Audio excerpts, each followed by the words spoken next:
on today's episode of The Real DJ Show. I remember the days when I was actually counting how much an envelope cost and my cost of business sold. No, you have 30 more seconds. Can we start that one over? You can't start it over. Why not? What? Because it's a podcast. No one's your answer. You can't just start over. The whole point Yes. of this time. Oh, hey. Why is it? She said that to me in that tone for, I don't know, we've known each other for 10 years. Oh, hey, it's Kristen and Cassie from Rochester Wedding Magazine. And you're listening to The Real DJ Show, and you should really listen to us. Because we know what the we're talking about.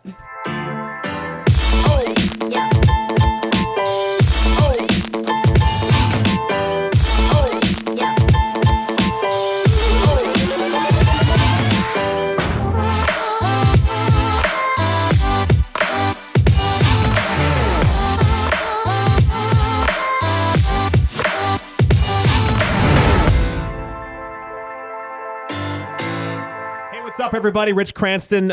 So if you are a big proponent of line dances, hit the dislike button. If you don't like line dances, you're our audience, hit the like. Either way, it's going to help our algorithms. Rich Cranston, The Real DJ Show, John Roach, and we were going That was from last episode.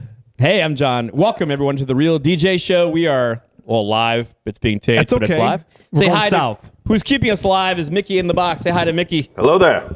Speaking of going south in the ratings, no, Yeah. it's all good. So, we are legitimately going south. Being for our a guest show about and for the Private Event DJ, of course, we like to start every episode with a highlight of somebody out there who's killing it in that space, earning a living, and just killing Yeah, it in it's the just mobile all DJ about space. keeping in perspective. We can't get in front of each other now these days as much as we want to, right? So it's all about connecting and just branching out and networking to other professionals. So we begin every episode with the one thing. Mickey, give me the one thing intro.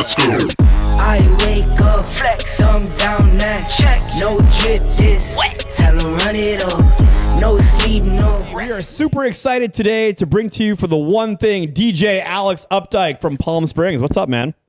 Hey, how you doing? Thanks Alex, for having nice me. to meet you, man. What's going on? Noah, not too much. Just trying to stay cool. We're already hitting the high 90s down here. so. Dude, thanks. I think we hit about 54 the other day. It hit 54 in Rochester, New York, and people are drinking in the streets because it's the like a heat wave. We were talking before we went live here that the hottest day of my life was spent in a town near where Alex is at, and it was like $110. My body is not built for $110, so I don't know how the hell you pull that off. How are you loading gear in 110 degree weather? Oh, man, you don't, because people just don't get married down here when it's 110. Yeah. We don't do a lot of weddings in 110 degree heat. That's kind of when you're going, like what we were talking about, you're kind of going outside the Coachella Valley out to like the wineries in Temecula or, heading down to even San Diego or that kind of area sometimes, because there's just not a lot going on out here when it's 110. No bride wants to have to do her, her wedding day makeup in 110 degree heat. Wow. So She'd melt like the Joker. Hey, well, look, we're still jealous. I'm not going to lie. We're still jealous. 110. Wait, are you in Palm Springs, Florida, or Palm Springs, California? California. Oh, California. My bad. That whole segment, I'm like, yeah, we're going south. We're going south. Blah, blah. Really? You're in Cali? I'm in Cali. Rich, that's a state, by the way. I'm having trouble with the state of California and the city of last month. So, despite Rich's geographic shortcomings, Alex, we'd love to hear the superhero origin story of DJ Alex Updike. Right on, yeah. So I feel like I started and got into DJing the same way a lot of people do, and that's that I didn't really know what else to do, and so I was like, oh yeah, I can play music, I can do that. So I just graduated from college, and so I had my big fancy college degree and absolutely nothing to do with it, and I was sitting in my parents' kitchen, just trying to figure out what am I going to do with my life, living at home, not knowing what my next steps were. And I came across the DJing thing, and I grew up an athlete. And then transitioned into acting a little bit, but never had anything to do with music.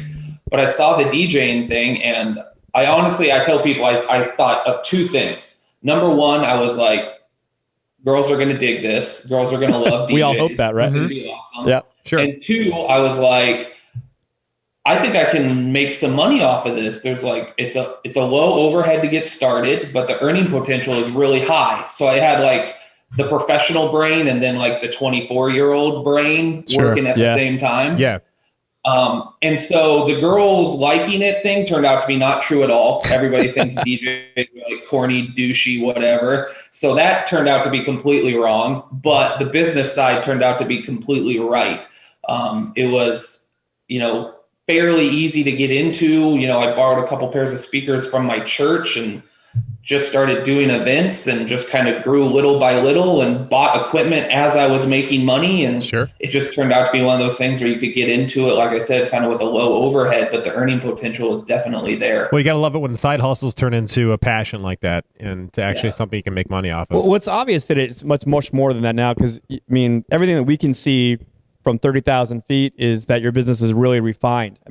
How have you grown your business to where it's at now, where it's as polished, from the humble beginnings of borrowing speakers from the church to, this kind of polished enterprise that we see now? Yeah, I think part of it is being smart when you start. So when I started, I kept track of everything that I made as far as like how much was I making doing events compared to how much was I spending on things like new equipment and stuff like that. Smart. To make sure I wasn't spending more than I was bringing in at any given point. So I let myself kind of grow slowly as far as building up that equipment base and building up kind of that capital to be able to push yourself out there at a little broader space as far as advertising and stuff. And then I think the other one was just being humble enough to listen to people that know more than you. So huge, yeah. I've worked with a lot of people that I know are smarter than me. I take a lot of inspiration from guys like Joe Bunn and Jason Janai and how they're doing things. And I'm willing to say things like, I have no idea how to build a website, so I'm going to put down a little money and have a professional build it. Right. Or I didn't study branding, so I'm going to work with someone like Kaylee Weiss at Meldine, and she's going to help me with my branding and really help me kind of focus that in on what it needs to be. So, Alex, how did you follow or come to learn of these people? Are you following them on different social media platforms or conventions or what? The big one, so last year when Corona first started and people just didn't know what to do and events were shutting down, Mobile Beat Las Vegas was like, hey, we're just going to put our entire conference online for free. Yep. And I had never done anything like that as far as a big mobile DJ conference or meeting other mobile DJs. So I got on there and I watched all their stuff, and I came across guys like Joe Bunn and learned what the DJ's vault is. So I would say that was a huge, as far as connecting with professionals in the industry around the country. The biggest step I took was hooking in with Joe Bunn, who's out of Raleigh, I believe, in North Carolina, and the DJ's Vault, which is a little not a little program. It's a big program he has online where mobile DJs can get all sorts of resources. So I would say that was a big step for me as far as learning about kind of who these big wigs in the industry are that can kind of help you take your company to the next step. Well, it's okay that you liked Joe's presentations more than ours at Mobile Beat. We'll go ahead and we'll assume you liked ours also, but we like Joe too. Matter of fact, if this makes you feel good, your episode of The One Thing is going to happen right after Joe's episode of The One Thing. Yeah. He'll be the episode awesome. right before you guys. So you're like in the same spot. So taking all the inspiration and things you're learning back to your place in California. So your space in the event industry. What does give us the sauce, right? What's the one thing Alex that separates you from everybody else? Thing? The big thing that I would say I've really focused on, especially over the last year with kind of our forced vacation and the extra free time we have, is working what I call the client journey. And that is, how does a client experience you from the second they reach out to you, or even before that when they're just kind of looking at your website or your Instagram, all the way up until you actually arrive at the wedding on the day of. That's what I really focused on, and that's kind of what I try to do to set me apart. Because the fact of the matter is, by the time you arrive to the wedding on the day of, the couple's really already decided if they like you or not. That's so you want to play good music. You want to kill the dance floor as a DJ, but that couple has already decided if they like you or not. And you have already had 100 different chances to get on that couple's good side and ensure that they're going to have a good day. So that client journey of from when they reach out to you and you're doing things like replying to emails, within, a day or within 12 hours or whatever your goal is. Up through, everything they do to book you is all done online. So it's super simple. The contracts are e-signed. The deposits are all paid online. It's all really simple for them. Up through the planning process, which is huge for me, and using a custom client portal. So I use a client portal through DJ Event Planner, which is an online website. You can check them out. And I had it customized through Perfect Portals, which is a company based out of Canada that I can't recommend enough. So if Karen and Keith are watching this, definitely look them up, Perfect Portals. Hope they're paying you. That was a good plug. Yeah. Using that portal as an online experience where they do all of their planning. So there's no having to print anything out. There's no having to write it out by hand. There's no having to find a scanner and scan it back to me. It's literally all done online. And if they have a screen and internet access, they can get on and they can work on their planning stuff. So just making that whole client process not only customized to who they are, but super simple for them and really professional as far as how I handle myself and what my response times Alex, are. that's all good information.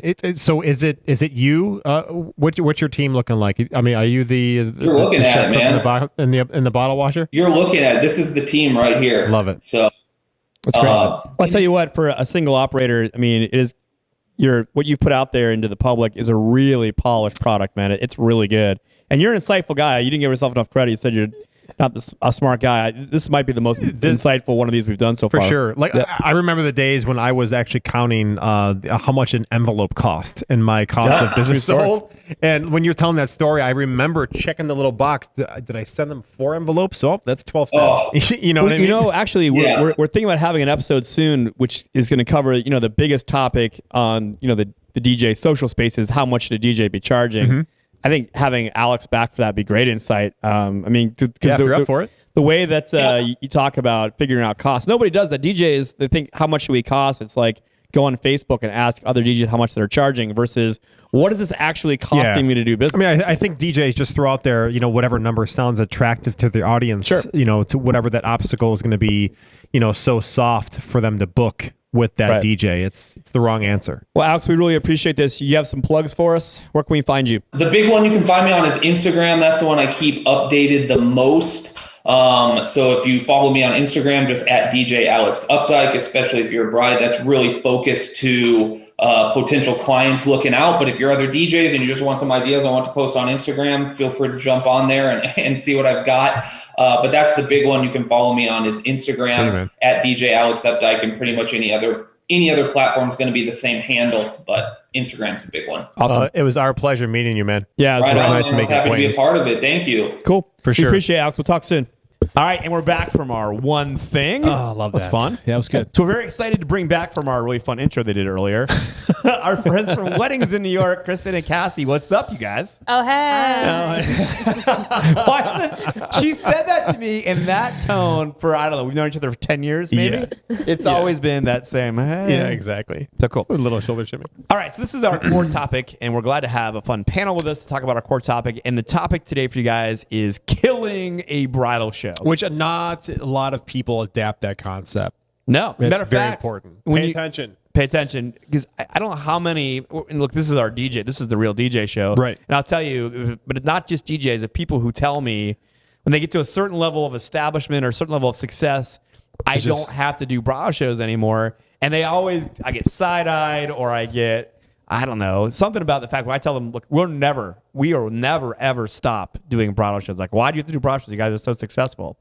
So I'm going to tell you guys a story. If you guys will indulge me for a minute. I'm going to tell you a story about a vendor that I had lunch with.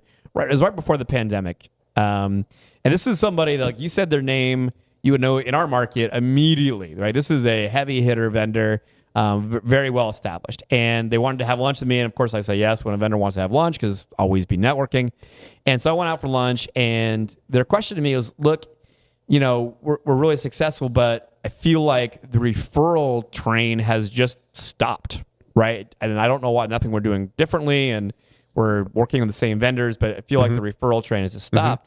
And I'm like, well, if I can garner a guess, is I haven't seen you at a bridal show or a networking event in 3 years. Just stop being relevant, right? Yeah, and they're like, well, I didn't think I needed to do that anymore. So I want to ask you guys, is that something you guys hear when you're looking at prospective, advertisers in your magazine, or people that you're trying to convince that doing a bridal show is a good thing? Is that something you guys hear? Oh, totally. That's one of the biggest things people say. Well, I don't need it.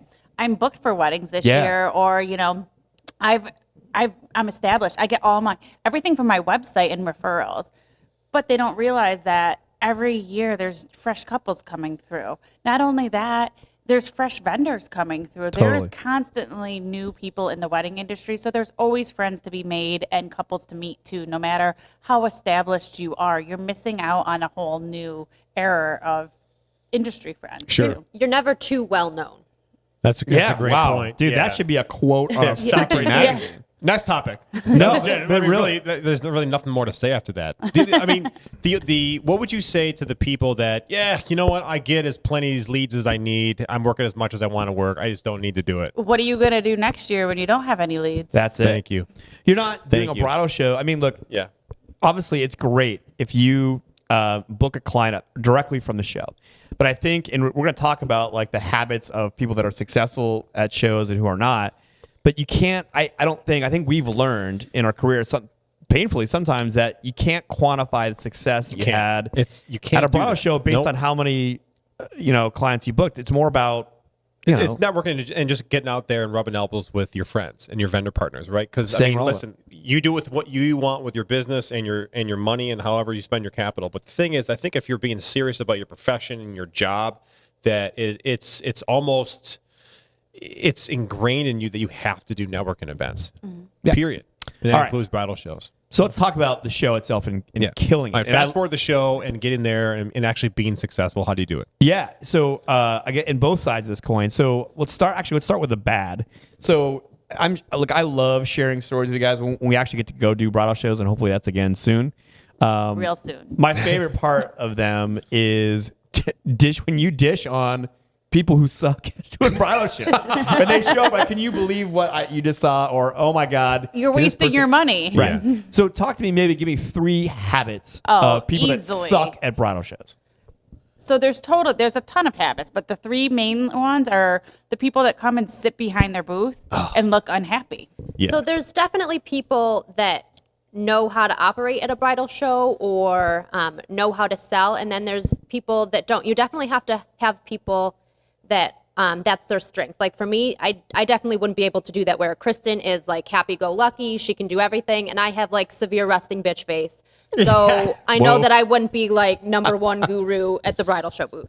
So you definitely have to know your market and know who you should have staff your booth. Staffing is very important. You need a friendly face. We have, photographers that are amazing photographers. Their images, they think can sell themselves, but guess what? If you don't have a friendly face to bring those people into your booth space, or if you're sitting behind your booth space looking miserable, guess what? I'm not coming up to your booth. You've got to Exactly. take that table away from Take you the table, and open up the your customer. space. You have to be engaging. Don't Inviting. eat and People, yeah. drink. Not closed off. And one of the biggest things too that people don't do, and it's not even at the bridal show, it's follow up. Yeah. You're going to that show, you're working your ass off that day, you're meeting people.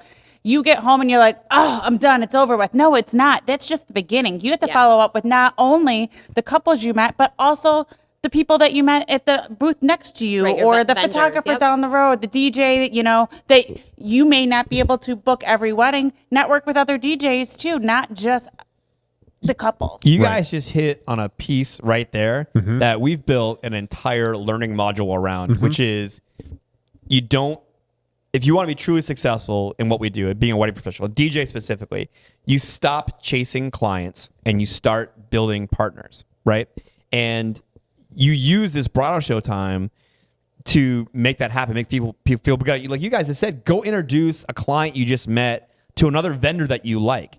The equity you just built with the person you just introduced them to pays crazy You're dividends. opening down the road. doors. And quite frankly, I mean, typically your shows start at noon, right? We'll get there at 6, 7 in the morning, and we're set up by 8, and we're all set up, ready to go, and vendors are just starting to come in. And what do they see? They see our booth all ready to go, and we're like all set up. that communicates to other vendors, including venue managers, that we're on time, punctual, and set up. And we use that time to talk, help out, and all stuff that you had mentioned. That's why we give an hour. We ask everybody to be set up by 11, so that way there is that time. We provide the lunch so you guys can sit down with other people, not just the people that you're there with.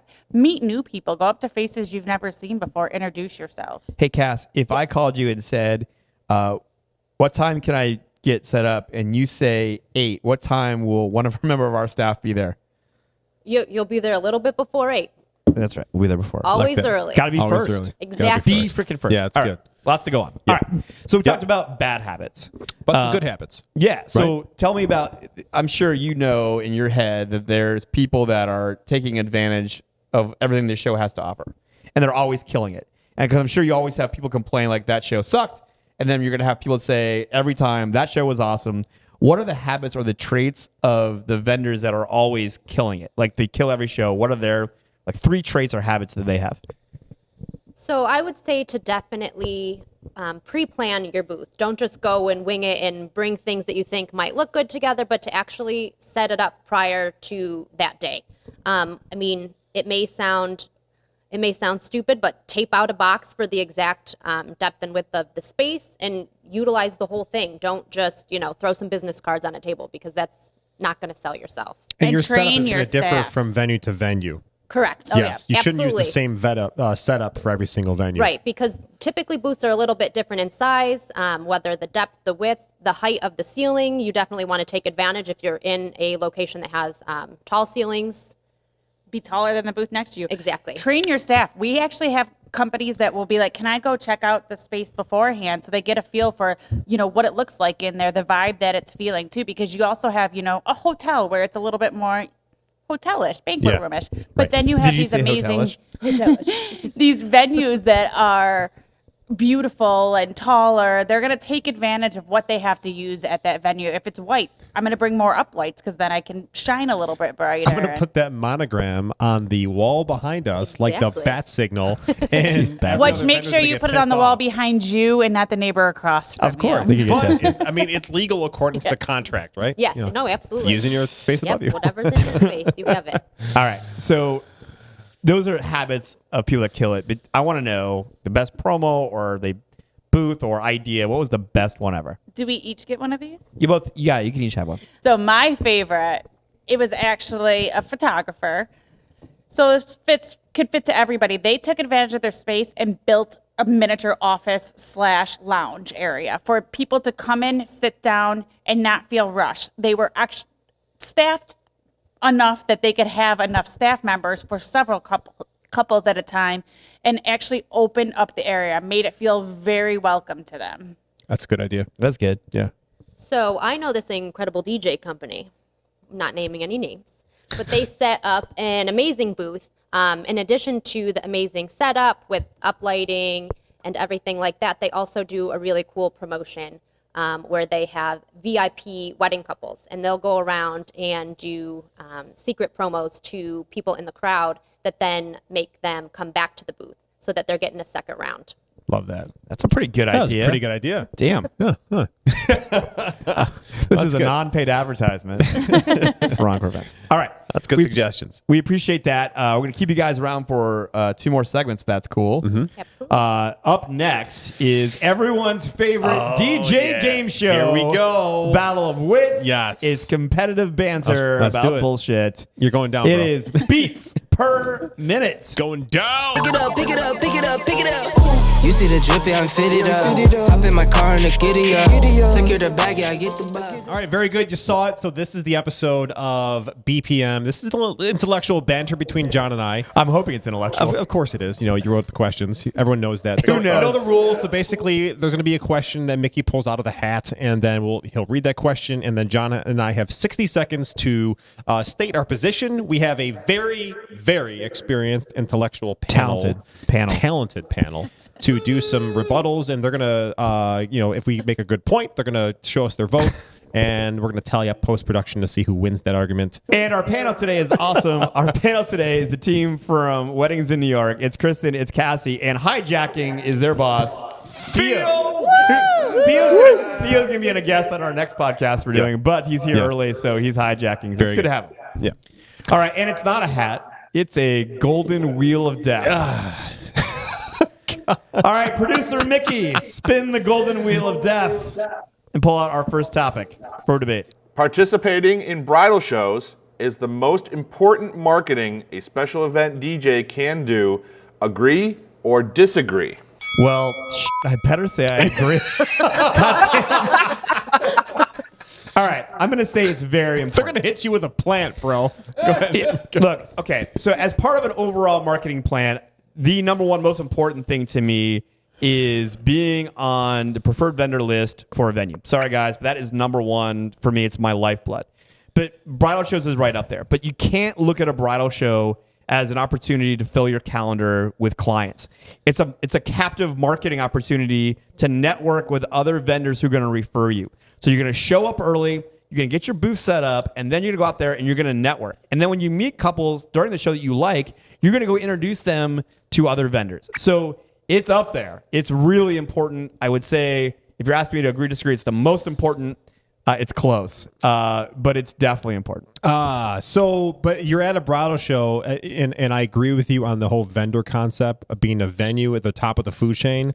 But there are more than one vendor at that show, totally including venues, right? So there's photographers and there's run the gamut, right? So if you are networking at a bridal show and you're talking to all these people, you're going to get word of mouth referral sources coming in from all walks of the vendor spectrum, not just venues, right? So you're walking around talking to photographers, and not for nothing, not every venue refers our business. So, it's also good to have that dichotomy and that dynamic variety of people referring to you in your business. Bridal shows are so important. And we're debating, was it the most important is the word. And so you have to agree with it, because we're going to get a really spot at the next bridal show. Take that a-hole's booth away I wonder how we got into the bathroom, Chuck. All right.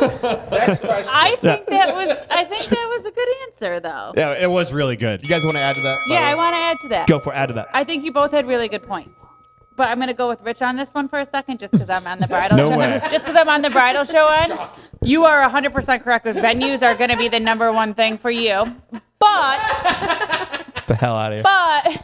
But they can put you on a list, but do they personally refer you? Back to something we were talking about earlier, fresh faces. The ones, do you go visit every venue every week to freshen up, that? It's a lot. Yeah. It's a lot. But at a bridal show, you can see 20 venues at once and just go kiss their butts there. True. Okay, so allow me to reestablish the fact that I think that bridal shows are a critical, irreplaceable, high-level important of anyone's, especially a DJ's marketing plan.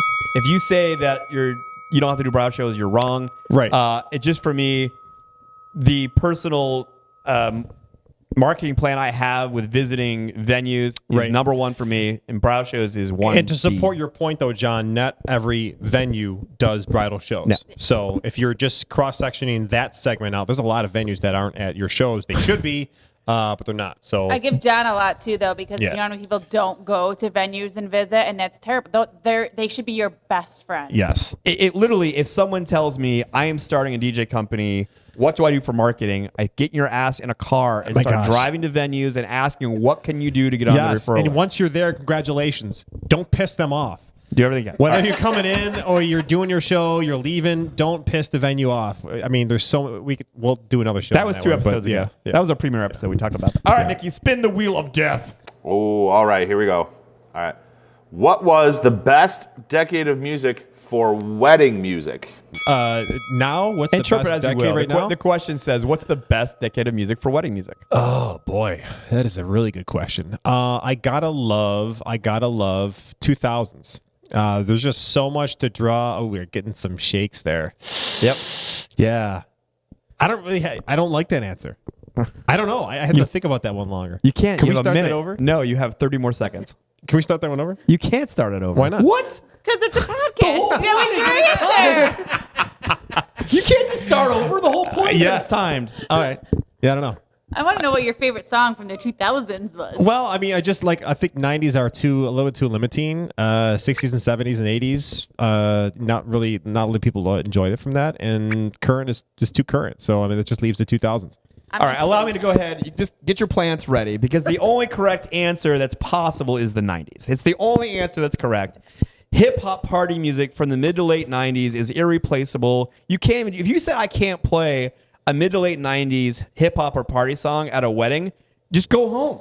You can't play Don't Stop Till You... I mean, you can't play This Is How We Do It. You can't play, I mean, any freaking It Takes Two. I mean, you can't do a wedding if you don't have mid to late 90s hip-hop party songs. There's only one answer. Go ahead.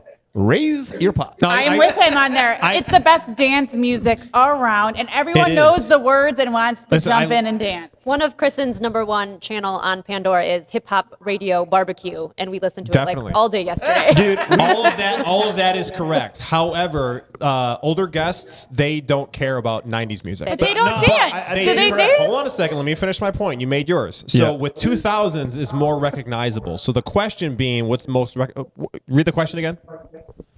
He's reaching. It's what was the best decade of music for wedding music? Yeah, so for wedding music. So that means 90s is just one group of people, right? But for wedding music means the whole party. So grandma also listens to Flo Rida because Flo Rida has made it to mainstream rate. You can make all the faces you want. Can this go down any?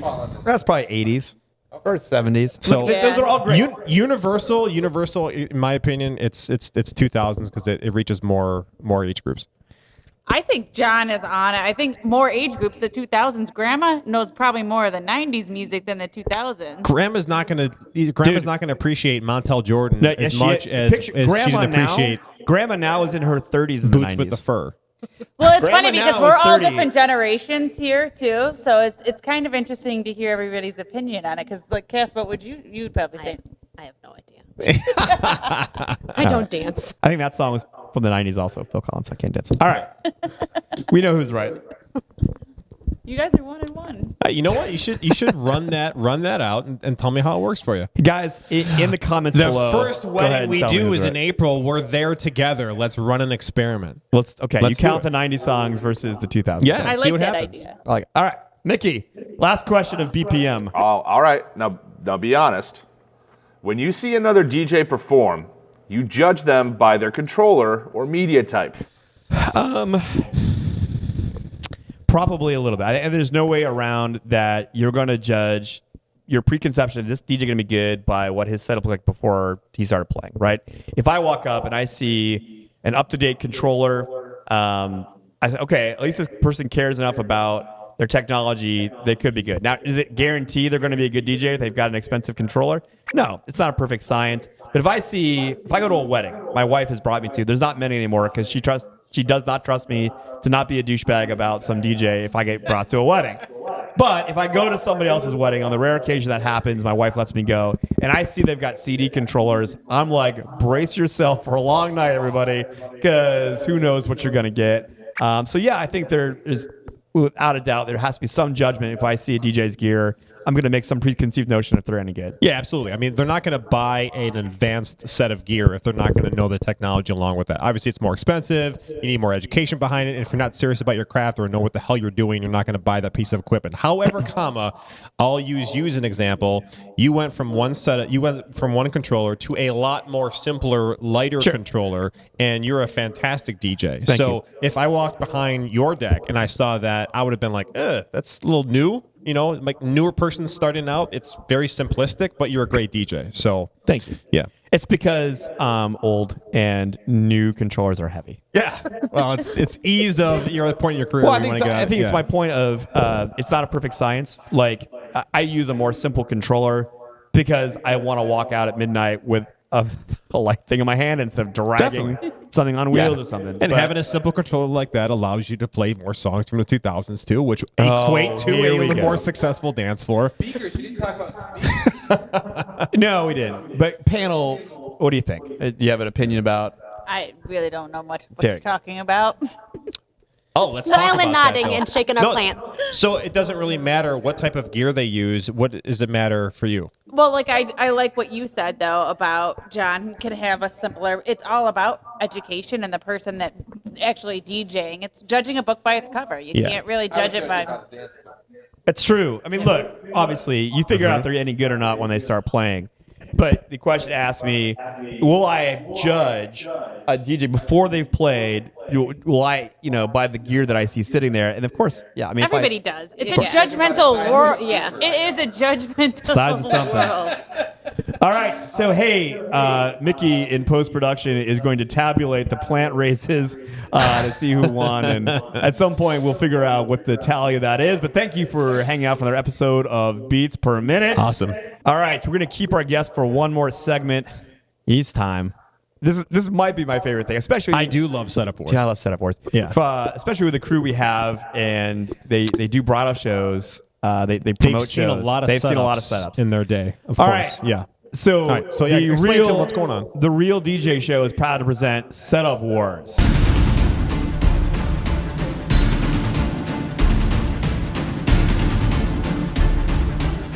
All right, so this is how Setup Wars works. Mickey is going to show us some pictures of some DJ setups. Now, these are not people you know, so you don't have to hold back. DJs from across the country have sent us pictures of their setups. Some of them we got from Google Image Search and other places. Now, look, we're going to be nice, right? We're going to be honest, I think, and that's really because the whole way for us DJs to learn is to hear feedback. And DJs, quite frankly, if you can't honor feedback, you got some other issues going on. So Yeah, man. Yeah. So this isn't about like, hey, send us your stuff so we can just cut it up. It's just honest feedback from a whole vast of wedding experience that I'm looking at right now. And that's the point, us. right? We So want that's this the point. not just to be an echo chamber of DJs telling other DJs their stuff is cool. Yeah. I mean, that you're not learning anything from that. Sometimes it's about hearing uncomfortable information from people that are in the know that are going to tell you the way it is. Right. And as their intro said, they know shit. Yes. Oh, and by the way, it's not about hearing the bad stuff, but if you hear some good stuff, That's great, too. give yourself a pat in the back. You should hear that too. All right, Mickey, Let's give hit it. us setup number one in Setup Wars. Okay. Interesting. Guys, what do you guys think about this? First impressions of this DJ setup. Well, the balloons need to go. It's Could not, be a birthday party. To be fair, Yeah. who knows? We don't know. We all have But that balloon I artist like that the walks table. over and The put those balloons on the tabletop's table. not bad. I like the simple, but For me, look, there's a lot of exposed technology here, right? So there's a lot of cables. It looks like he's got separate mixers and decks. And there's a lot of cables kind of running, just sitting on top of a table. see, we can't see that. From Yeah, the you got to start. lean in. I feel with that. like I know. To be fair, it's small picture. You got to lean in. But I think that this DJ would benefit from some kind of look, even a simple tabletop facade or something just to cover his wires. Even like folding a linen really neatly and putting it across the back of the decks. So you don't see all the cables, I think would be important. Look, but they did take the time to cover the bottom of the tripods. I think DJ 101 is cover your tripods with something so you don't see the cables running down the speakers. They've nailed that. Now, look, I am personally, my personal opinion, I'm not into white stretch fabric, light underneath in any capacity. I think it's a little bit of like, hey, look at me on the DJ, which I think that's not what we're there for. But look, the dude covered, or the person covered this up, covered their tripods. I appreciate that. I don't see any cables on the ground, so bonus points for that. Rich, what do you think? All right, so yeah, and actually, this is the first picture we've seen in a while that actually still uses the table. Yeah. We've seen a lot of standalones and Individual furniture pieces. furniture pieces. Yeah. So that white light behind me or behind the DJ is kind of annoying. So if it's annoying to me right now, it might be annoying to a guest. So I wonder if might that is want to like a you think, sconce. you think that is a sconce? I think it's on the wall. I was trying to Yeah, figure it yeah. out too. I think it's actually a venue think. thing. I don't think it's a there I think thing. it's just the angle of the picture. I think was what I would taken, do too. would be to maybe unloosen that light bulb and actually turn the light out, right? So Yeah, I'm sure. So there is a lot of I suppose technology here. So I mean, if you're trying to better yourself as a DJ, people form their opinion based on appearance before you even play a note. So quite frankly, if you're trying to get out of the bowling alley DJ-esque type of appearance, you've got to cover your gear. And I think a tabletop facade would work great. Yeah, something. I'm not into the lighting the speaker stands. I think the stretch fabric is good. Nice attempt on to cover the cords and whatnot. There's no banner.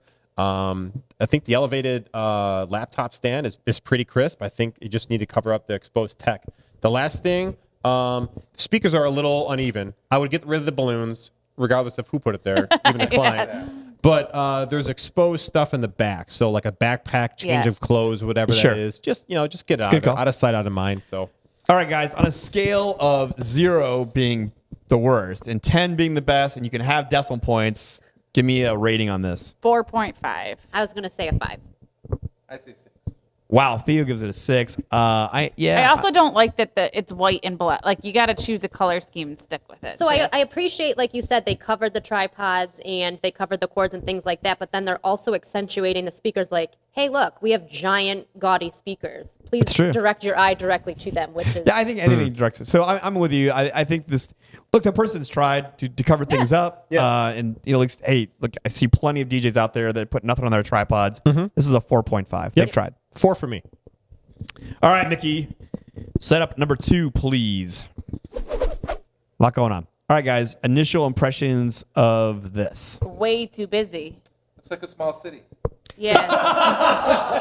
I'm trying to figure... It's an interesting venue. I like the venue. Yeah, I'm trying to figure out because it's outdoors. Sure. It looks like one of those grain bistro towers, lights. like a farm tower like a thing. rock wall in the back. Cool. Yeah. I like that they're covering things up, but the speakers are huge, are gigantic, and I feel like they're not evenly placed. Nothing is evenly placed. It's not evenly, and maybe it's the angle of the picture, but are the towers like one tower right behind? The spacing of those towers are way off too. Yeah, spacing on everything, right? Yeah, everything. The towers, like one speaker the facade. They forgot to center and kind of. I look at everything and I like everything very even, and that would just. I wouldn't stop staring at it all night and not in a good way. Yeah, we could blame the picture, but there is a symmetry thing here that's I feel like it's not slow happening. off for sure. What do you guys think? It also depends on, again, like what the venue, because this venue to me would seem kind of like rustic, the shabby chic, maybe, but and then you're bringing in these stanchions and things that are really super industrial that don't really fit in. So that's that's hard though too, because you don't necessarily know what kind of wedding or what they're going for. So it's too colorful. I love how you brought that up because knowing where you're going. We need to know where we're going. You can't bring your arsenal to every single venue. It's just not applicable. I mean, it's a clash. It's clashy. That's the first thing I thought too. Is that this looks like one of those grain towers, like farm. It's corrugated metal. There's a rustic thing going on here, and this person brought the industrial, the raw truss. I mean, some people like the look of raw truss, meaning those towers that don't have a cover on them. I don't think that's ever applicable at a wedding, frankly. And this may not be a wedding. I don't know. This could be somebody's graduation party or whatever. But I think that there's it's not matching, right? The vibe of the venue to like all this raw industrial truss. I think, look, for me, facades that are white, that you put a light behind, you're not accomplishing anything on the dance floor with that. That is simply a, hey, look at me, I'm the DJ. Which the feedback that I get from high-end clients that want to spend a lot of money is they hate that. Yeah. It's got to be simple. Look, one of the things someone tells me, like, hey, how do I start charging more? Don't make it about you. Like, our setup here at Encore is black on black and disappear. And, I think when I tell that to our clients what it looks like, I get a lot of head nods, like, whether they thought about that or not, psychologically, a high-end client, I think white stretch fabric, light behind it is doing nothing but saying, hey, I'm the DJ. I think there's just too much going on right now. Yeah. So I love the fact that they have subwoofers. So the only unknown, I don't know what the venue is, how large it is, right? But it might seem like that will be overkill. Yeah, but I can't make that determination because I don't know the size of the venue. But what I can say is, in my opinion, I just think there's too much going on. There's purple uplighting. You got the industrial look, Cassie, that you had talked about in what looks like to be like a rustic space, only because, that restroom sign and that light fixture up there. You got the spinning pukes on top of the truss in the back. You got those moving lights over there. You got white moving lights. I mean, all of that on when it's dark out, my gosh, I think I'm going to go into a seizure. Yeah. It's just overload. Yep. All right, guys. So let's do a score, 0 to 10 on our friend here. 3.